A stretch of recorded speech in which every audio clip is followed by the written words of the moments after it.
Good morning, everyone, and welcome to Wednesday morning Facebook Live here at Briggs Health. I'm Jennifer Briggs, licensed acupuncturist.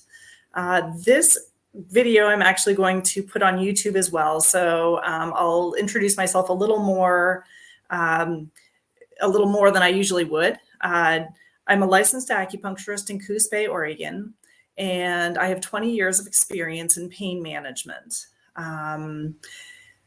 So I wanted to talk today about acupuncture versus dry needling. This is a contentious issue in lots of parts of the country, and people don't know the difference. So what is the difference between dry needling and acupuncture?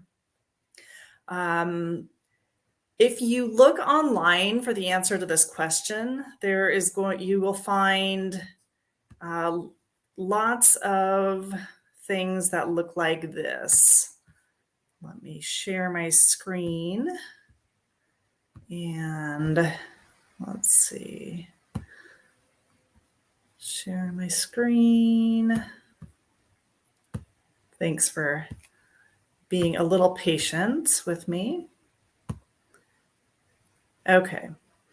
So I'm sharing my screen right now. So if you use Google to look for what is the difference between dry needling and acupuncture, you'll likely run into articles like this. Dry needling versus acupuncture, which is right for you? Is it the same thing? So they start out, if you only compared dry needling and acupuncture with a photo, you might be stumped to identify each. Both acupuncture and dry needling use thin stainless steel needles. For both practices, needles are inserted into the skin and both also claim to treat pain. That's where the similarities end. Unique qualities help differentiate the two. One practice has been used for thousands of years as an alternative treatment and has some solid research of effectiveness. The other has been adopted in the last couple of decades. One is believed to relieve pain, discomfort, or other issues by opening up a person's energy flow or qi. The other is designed to stimulate trigger points or muscles that are irritable. Okay, so let me stop sharing that one and share just quickly another one that says basically the same thing. Working the StreamYard. Share screen. I have to talk myself through these things, so let's see.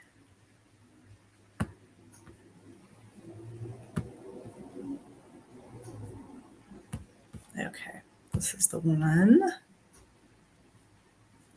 Okay, so this is an article written by what looks like a spine clinic out of Denver. They talk about the difference between dry needling and acupuncture. He says here, the differences between dry needling and acupuncture actually outweigh the similarities by far. Both dry needling and acupuncture involve the insertion of thin needles into certain parts of the body, but the similarities stop there. He goes on to say, dry needling acupuncture difference is that during an acupuncture session, needles are inserted into points along meridian lines. These lines represent the body's organs, and they are based on ancient Chinese medicine. He goes on to say, when needles are inserted into trigger points in dry needling, they elicit a response that releases the trigger point and restores normal function.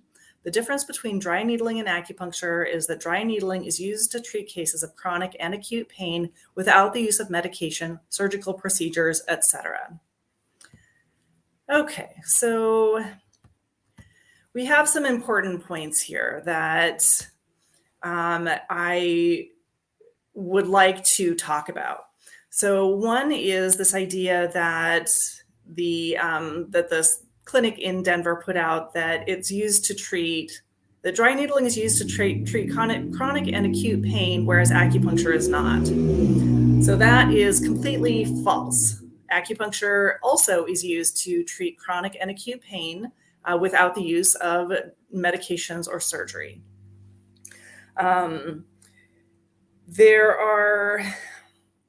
This idea that the dry needling focuses on muscles, where the Chinese medicine acupuncture focuses on meridians, is also false.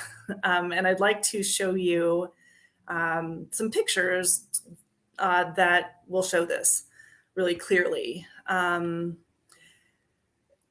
like to actually also talk quickly about my qualifications for talking about this. Not only have I been in practice in pain management for the last 20 years, but when I used to live in New Mexico, I was trained after I became an acupuncturist.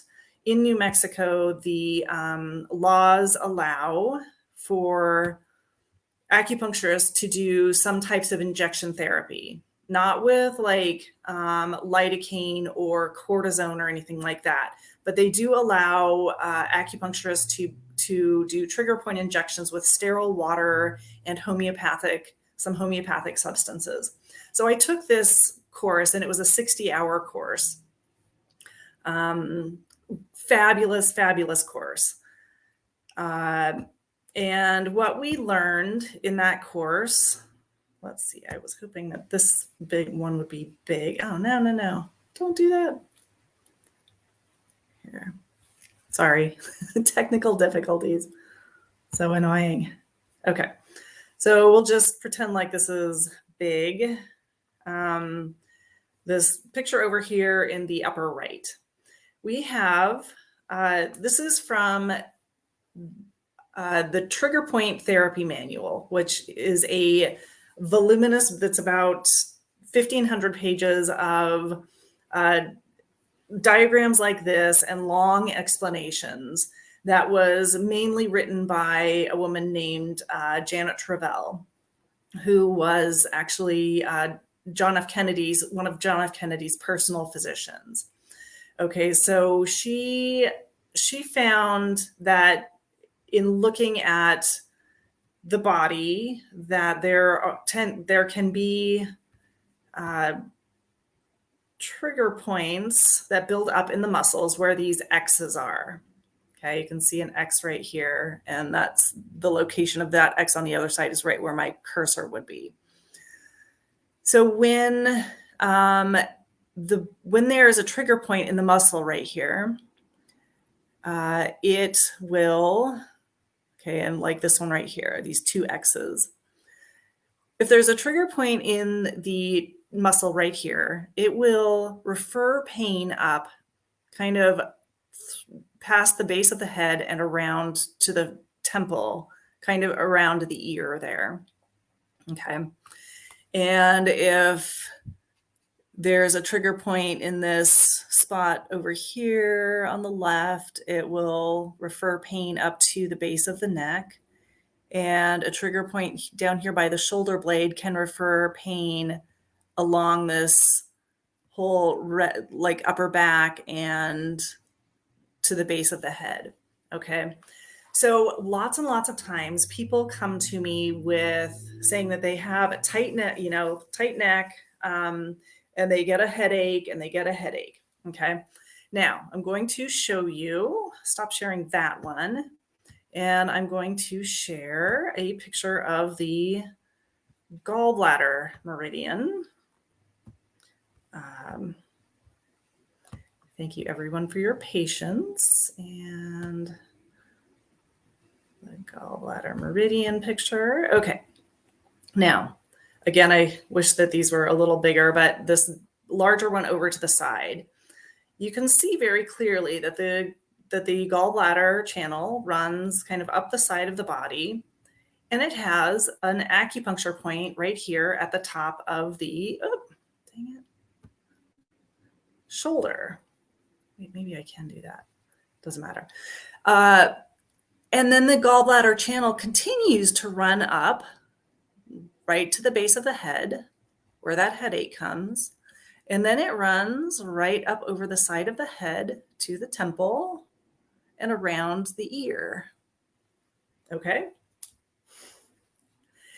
Now, when I first saw these referral patterns, and it's not the only one, when I first saw these referral patterns, I said, would you look at that? She was, not on a global level was she sort of identifying these same channels, but the overlaps are enormous. Okay, so almost any trigger point, there is a major acupuncture point, like really close to there. And often the referral patterns will show the pathways of the channels of those acupuncture points. Okay, so it's the same system, which makes sense because it's the same body. Do you know what I mean? We all have bodies that are kind of put together the same way. And uh, just because one person, just because the Chinese discovered that it works a certain way and the Western people discovered that it works a certain way, it's still the same body. So, trying to pull out the channels and pretend like there's something separate from our bodies just doesn't make any sense. So the second big reason that I say that acupuncture and dry needling are basically the same thing. The second reason that I say that is because Chinese medicine, people who haven't studied Chinese medicine don't always know that each acupuncture point actually has a range of area that it can fall in. Okay, so when I took the boards in New Mexico, we had to do a point location test, and the there's actually the instructor or the people who are grading the test will count as correct anything that falls within about the area of a $50 of the location of the point. Okay, so whichever point it is, large intestine 4, you can actually locate large intestine 4 anywhere kind of in this area. So when I'm actually working on people, I start with the classical definition that large intestine 4 is midway between on the that first metacarpal bone there, and just off into the flesh. But if it's tender, closer to the bone, I will needle closer to the bone. If it's more tender, kind of down in here, like I'll definitely needle here. Just because this is where the point is supposed to be, that does not mean that is where we always needle. Okay. Additionally, there is an entire class of points in Chinese medicine that are called Asher points. It means painful points. So these are points that don't necessarily lie on a meridian or directly on a channel. They're, the channels cover the whole body, so there isn't really anything that isn't on a channel, but they're not necessarily in a fixed point, in a fixed place that is that's been identified as an acupuncture point. So these Asher points can occur anywhere in the body. I use them all the time, and they can be trigger points. They can be motor points. They can be these points that that are so widely used by the dry needling community. Okay, so the last thing that people don't often know is that acupuncture has specialties. Okay, so some acupuncturists specialize in needling techniques that are very, very subtle and very light, and where the needles don't go very far into the skin at all, or even maybe don't even truly puncture the skin. Okay, but there are different kinds of acupuncturists. One of the things that the dry needling people often say is that, oh, they don't go in very far in acupuncture. But that's not true. There are acupuncture techniques, okay, where let's see. So those 2 points at the back of the neck, there is actually a needling technique in Chinese acupuncture where you can take a needle and thread it all the way through to this side. Okay. You can thread through the elbow joint. You can thread through the shoulder joint. Okay. These are not, you know, these are not gentle and like light needling techniques. Okay. Acupuncture can be done with gentle, light needling techniques. Now, do I needle through people's shoulders? No, usually not.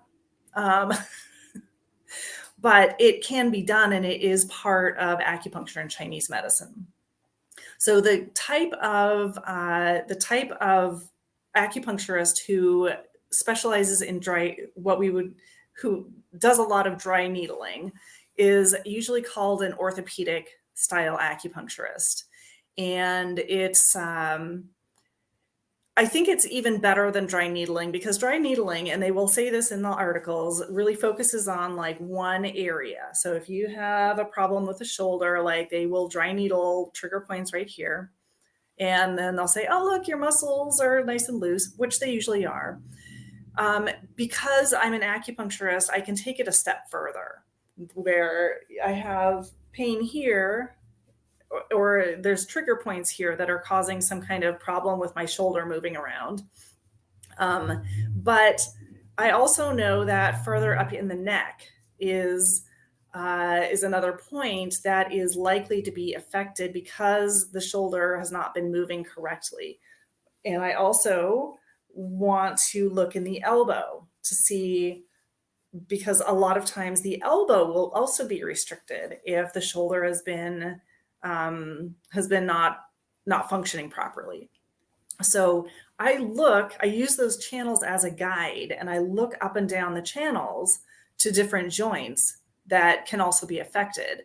So I will release the shoulder, but I'll also release the neck and often the elbow. That actually takes even more pressure off of the shoulder joint. People get better ranges of motion, and they tend to stay better longer. I love acupuncture because it is so versatile. And, inside of this specialty is really, there's a lot of great structural work that we can do as acupuncturists. The last point that I want to make is that there is one great big difference between people who do dry needling and people who do acupuncture. If a practitioner is not an acupuncturist, they have not gone through an entire training program to give the global view of the body. Okay. Often, I'm lucky because I live in Oregon, and in Oregon, dry needling is only allowed by acupuncturists. Okay. Lots and lots of other states, in fact, most other states, this is not the case. So the other kinds of practitioners that often do dry needling are physical therapists and chiropractors. So the amount of training that they receive really varies from state to state and practice to practice. There are programs that you can get certified to do dry needling in like 10 hours. I was listening to something yesterday on YouTube, and in Tennessee, I guess there's a 24-hour program. Like I mentioned, the injection therapy course that I took in New Mexico, even as a licensed acupuncturist, was 60 hours. These things are all over the map. And as an acupuncturist, I have a 4-year master's degree. So that means that I spent 4 years learning how to, find locations on the body correctly, learning which muscles are under the skin, and which muscles are deep to that, how to safely needle, because there are lots of things to be concerned about. And, I actually know people who are acupuncture practitioners who will not work on patients if they are seeing another kind of practitioner for dry needling, because because they're essentially the same thing, and the person doesn't want to be held liable if the dry needling person has made a mistake. So that is about dry needling and acupuncture. Thank you so much, everyone, for listening. And I apologize, I went a little longer than I usually do, but this is a really important question. And I'm happy to answer any questions that people have. Reach out to your local acupuncturist and ask the same questions. They will tell you. First of all, they'll tell you whether or not they do dry needling or not. And if they don't, they can probably refer you to someone who does. You can reach out to me at briggshealth.com. That's BRIGGSHEALTH.com. You can check out my website and send me email through it. I'm always happy to answer questions. And if anybody wants a dry needler, I'm here in town. All right. Hope everybody has a great week, and I'm going to sign off and see you next week. Thanks. Bye-bye.